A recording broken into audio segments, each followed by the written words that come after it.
बिस्मिल्लाहिर्रहमानिर्रहीम। अस्सलाम वालेकुम नाज़रीन, आप यूट्यूब चैनल देख रहे हैं। मैं इमरान खान हूँ। DGISPR ने BBC को जो इंटरव्यू दिया उसमें बहुत सारी चीज़ें तो नॉर्मल हैं जो पहले भी चलती रही हैं, बलूचिस्तान के हवाले से, पाकिस्तान में लॉ एंड ऑर्डर के हवाले से, इंडिया के साथ लड़ाई के हवाले से, तो वो सारी चीज़ें हम ऑलरेडी जानते हैं। तीन चीज़ें ऐसी हैं जो उन्होंने कही और वो तनाज़ा इख्तियार कर गई, यानी वो मुतनाज़ हो गई तीनों चीज़ें, और जो बातें उन्होंने की वो वैसे भी मुतनाज़ ही थी। DGISPR ने जो बातें की हैं उन पर लोग हैरान हैं कि वो ये कह कैसे सकते हैं। यानी सबसे पहले उन्होंने एक स्टेटमेंट का एक हिस्सा उनका ये है कि वो ये क्लेम कर रहे हैं कि फ़ौज का सियासत में किरदार कोई नहीं है और फ़ौज जो है वो सिर्फ हुकूमत की मदद करती है, हुकूमत जो है वो रियासत होती है। ऐसा नहीं है, रियासत के तो सतून होते हैं और 3 सतूनों से मिलकर रियासत बनती है और रियासत की पूरी एक डेफिनेशन है, आइन के आर्टिकल 8 में लिखी है, उसे जाकर आप पढ़ लें, आपको पता चल जाएगा रियासत क्या होती है। लेकिन चलें, DGISPR ने कहा कि जनाब सियासी जमातों से बातचीत करने में कोई दिलचस्पी नहीं है, फ़ौज सियासत नहीं करती और फ़ौज को सियासत के अंदर ना घसीटा जाए, मुलव्विस ना किया जाए सियासत में, ये DGISPR कह रहे हैं। तो ये बहुत बड़ा तनाज़ा बन गया है, क्योंकि एक तरफ DGISPR के जो बॉस हैं, बल्कि उनके बॉस के भी जो बॉस हैं ख्वाजा आसिफ, वो ये कह रहे हैं कि फ़ौज सियासत कर रही है और पाकिस्तान में कोई जमहूरियत नहीं है, बल्कि यहाँ पे एक हाइब्रिड सिस्टम इस वक्त नाफिज है। ये ख्वाजा आसिफ कह रहे हैं, कोई और नहीं कह रहा। पाकिस्तान के वज़ीर दिफा, ये बहुत इंपॉर्टेंट ओहदा होता है, कम से कम बाकी सारे मुल्कों में तो होता है, पाकिस्तान में अगर रेलू कट्टा बैठा हुआ है वजारत दिफा पे तो ये पाकिस्तान का कसूर है, लेकिन ओहदा तो ये अहमियत का हामिल है। और वज़ीर दिफा ये कह रहा है कि यहाँ पे कोई जमहूरियत नहीं है, बल्कि यहाँ पे एक हाइब्रिड मॉडल जो है उसका निफाज हो गया है। दूसरा, बहुत सारे लोग गवाही दे रहे हैं, मोहम्मद ज़ुबैर ने गवाही दी है, ख्वाजा आसिफ ने यहाँ तक कहा कि इतनी सियासत तो हमने सारी ज़िंदगी में नहीं की जितनी जनरल बाजवा की है। तो जनरल बाजवा की सियासत सब जानते हैं, शहबाज शरीफ से मुलाकातें, डिक्कियों में बैठ के जाना और पहुँचना, और बहुत सारे लोगों से और भी मुलाकातें। ये तो खुद बताया फजल रहमान साहब ने, जिनकी सरबराही में एक अपोजिशन का इत्तेहाद बनाया गया था PDM के नाम से, और उन्होंने खुद बताया कि जनरल बाजवा के कहने पे हमने हुकूमत गिराई थी और वोट ऑफ नो कॉन्फिडेंस हम लेकर आए थे।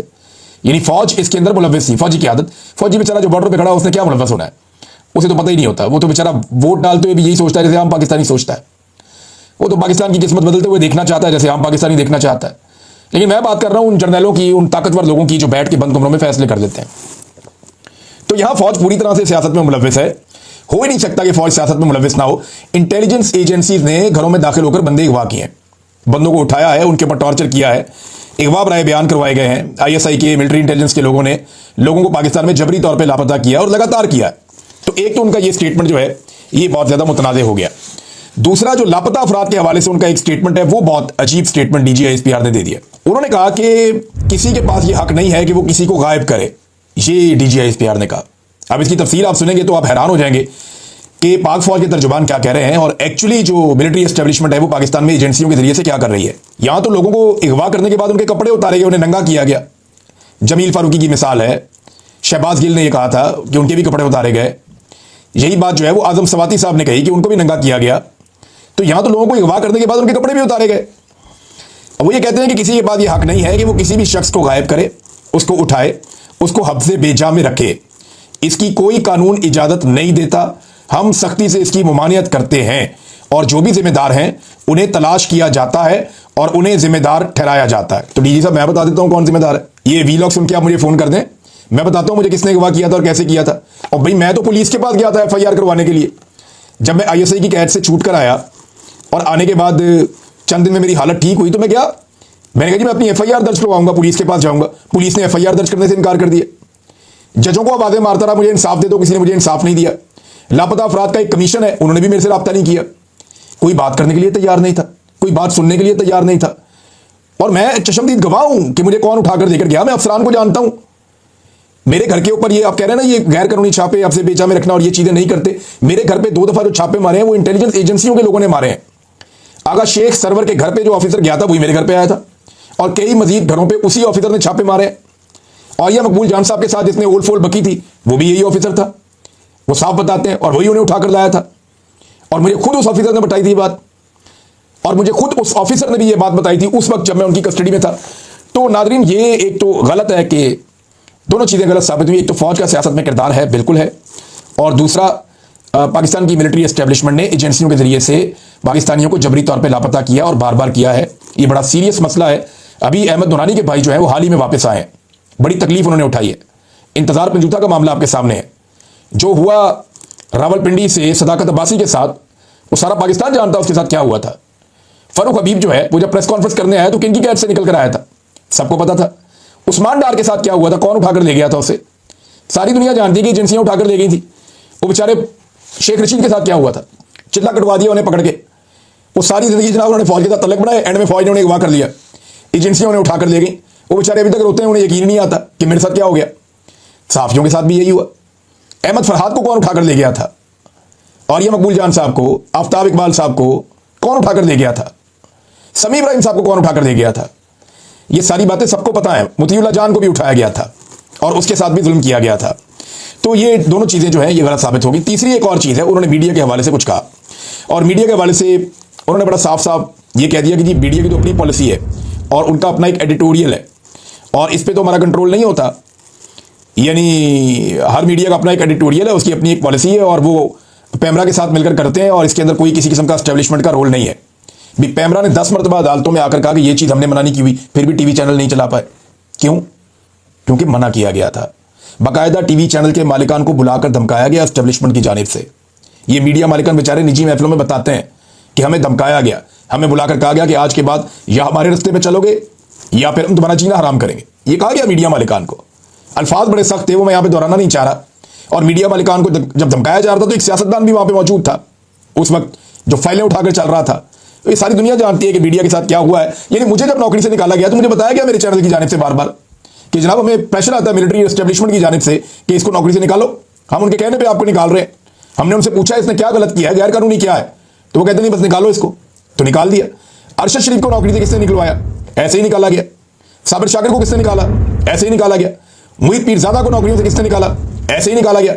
अभी हाल ही में हमारे बहुत सारे दोस्तों की नौकरियां छिन गई। कुछ अर्सा काशिफ अब्बासी साहब भी जो है वो अफेयर रहे। किसने किया ये सारा कुछ? मिलिट्री एस्टेब्लिशमेंट ने किया। हामिद मीर साहब अपने मुंह से कहते रहे, उनका जब प्रोग्राम बंद हुआ, कि मुझे इमरान खान ने नहीं बंद करवाया, मुझे तो एस्टेब्लिशमेंट ने बंद करवाया, मुझे तो एजेंसियों ने मेरा प्रोग्राम बंद करवाया। अपने मुंह से वो कहते रहे हैं। तो ये बाकायदा रोल है। ये तीनों मुतनाज़ चीज़ें थी, मैंने तीनों आपके सामने रख दी हैं। सच्चाई सामने आ जाती है और सच्चाई को सामने रखना चाहिए। यानी अगर आपने कुछ बुरा किया है या कुछ आप ऐसा कर रहे हैं जो गलत है, तो फिर खड़े तो हो जाए ना। ऐसा तो नहीं है कि जुल्म और ज्यादती भी जारी रहे और पर्दे के पीछे छुपे भी रहे। तो जो दस्ताने पहने हुए हाथ हैं वो पाकिस्तानी जानते हैं कि वो किसके हाथ हैं। नाज़रीन, शाहिद अफरीदी एक मरतबा फिर सोशल मीडिया के हत्थे चढ़ गए। हालांकि जो उन्होंने बात की है वो बात मुतनाज़ बनी कैसे, वो मैं आपको बताता हूँ। बात जो शाहिद अफरीदी ने की है पहले वो आपके सामने में रख देता हूँ। ये जनाब ट्वीट है शाहिद अफरीदी का।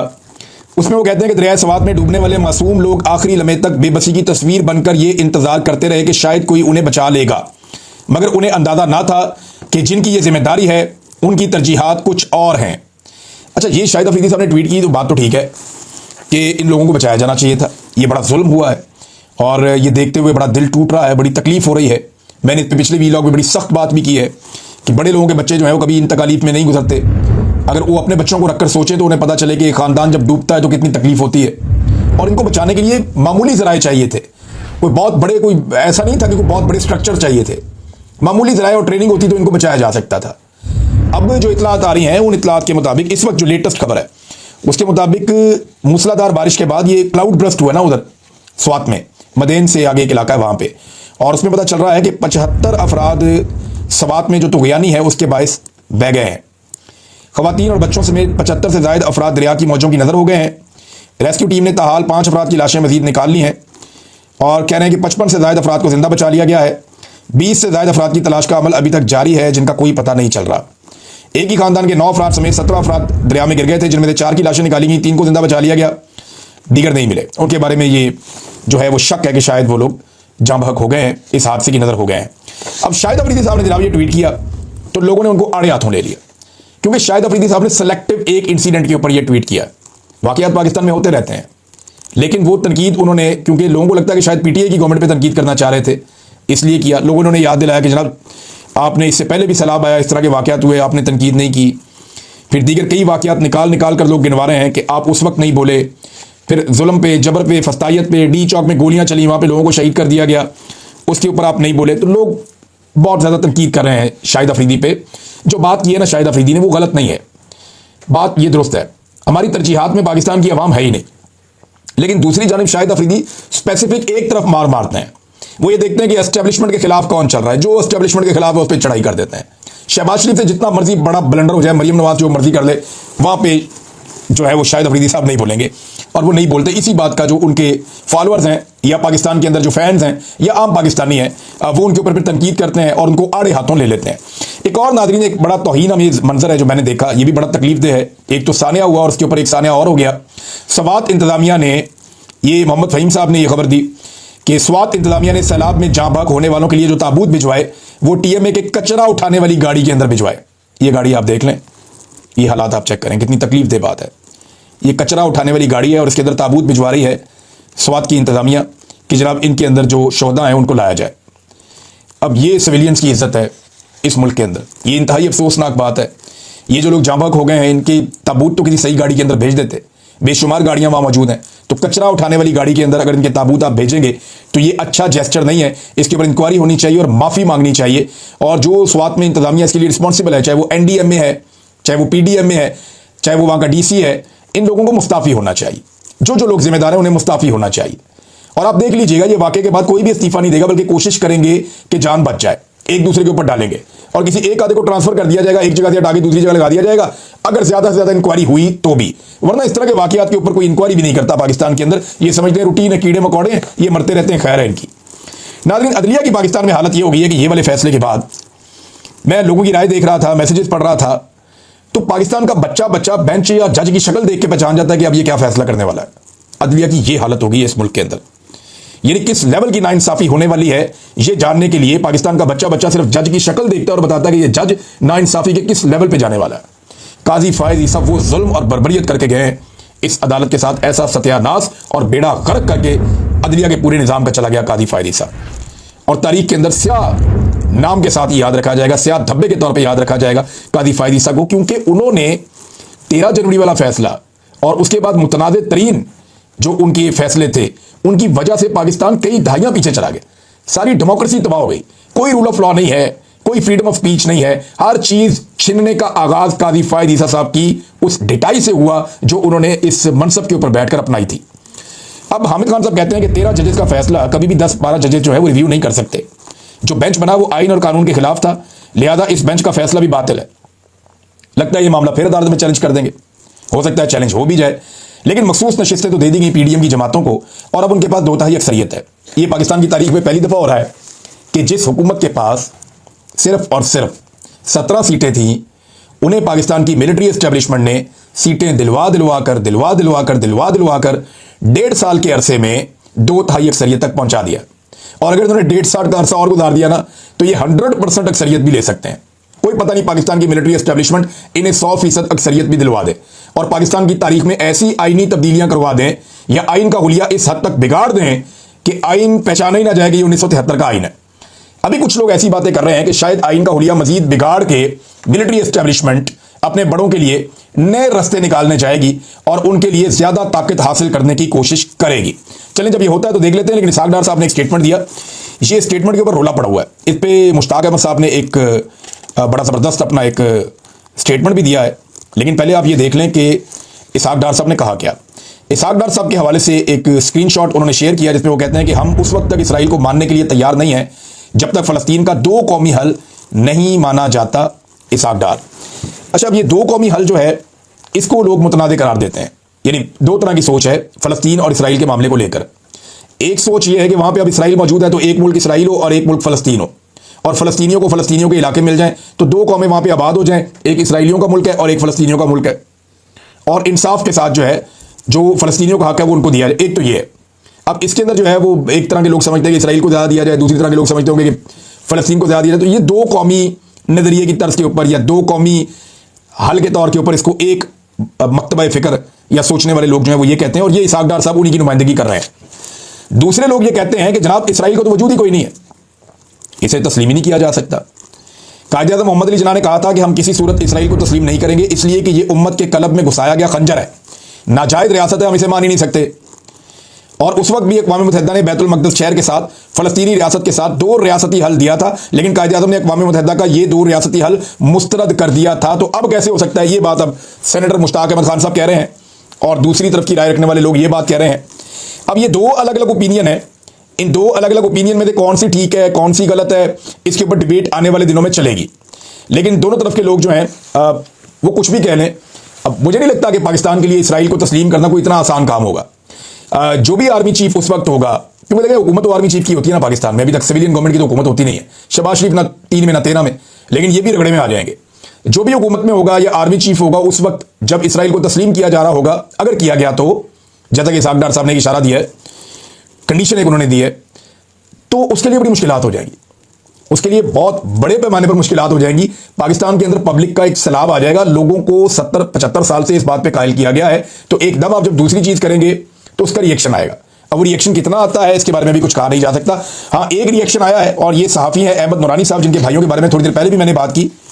अहमद नूरानी साहब ने अमेरिकी कांग्रेस की Tom Lantus human rights commission में इन्होंने एक स्टेटमेंट दिया है अहमद नूरानी साहब ने, और इन्होंने बताया कि किस तरीके से इनके भाइयों को जबरी तौर पे लापता किया गया, और उसके पीछे वजह बताते हैं कि उन्होंने मिलिट्री जनरल्स के खिलाफ, खासतौर पे जनरल बाजवा और जनरल आसिम मुनीर साहब के खिलाफ कुछ करप्शन की स्टोरीज की थी, उनकी फैमिलीज को लेकर कुछ स्टोरीज की थी, और उसके बाद उनको धमकाया भी गया और उनकी फैमिली को हरासा भी किया गया और उनके 2 भाइयों को जबरी तौर पर लापता भी किया गया। ये सारी चीज़ें उन्होंने कांग्रेस की Tom Lantus human rights commission में अहमद नूरानी साहब ने ये स्टेटमेंट दिया है, और ये ऐसी चीज़ नहीं है जिसको फेंक दिया जाए। इन चीज़ों के असरात होते हैं और आने वाले दिनों में आप देखेंगे ह्यूमन राइट्स का मामला जो है वो ऐसे ही दब नहीं जाता, वो मौजूद रहता है, और जो भी जुल्म आप करते हैं वो पलट कर आता है, आपको उसका सामना करना पड़ता है, उसका जवाब देना पड़ता है। इसके बगैर आप सर्वाइव नहीं कर सकते। नाज़रीन, चीनी पे जो डकैती मारी गई है ना, इसके ऊपर तो इस वक्त अपोजिशन को पूरा जोर लगाना चाहिए। काम ही नहीं कर रहा, अवाम की जेब पे डाका पड़ रहा है।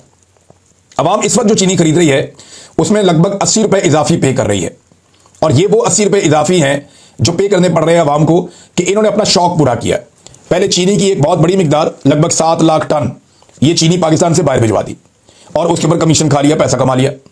अब बाहर से चीनी वापस मंगवा ली, उसके ऊपर भी कमीशन खा लिया और पैसा कमा लिया।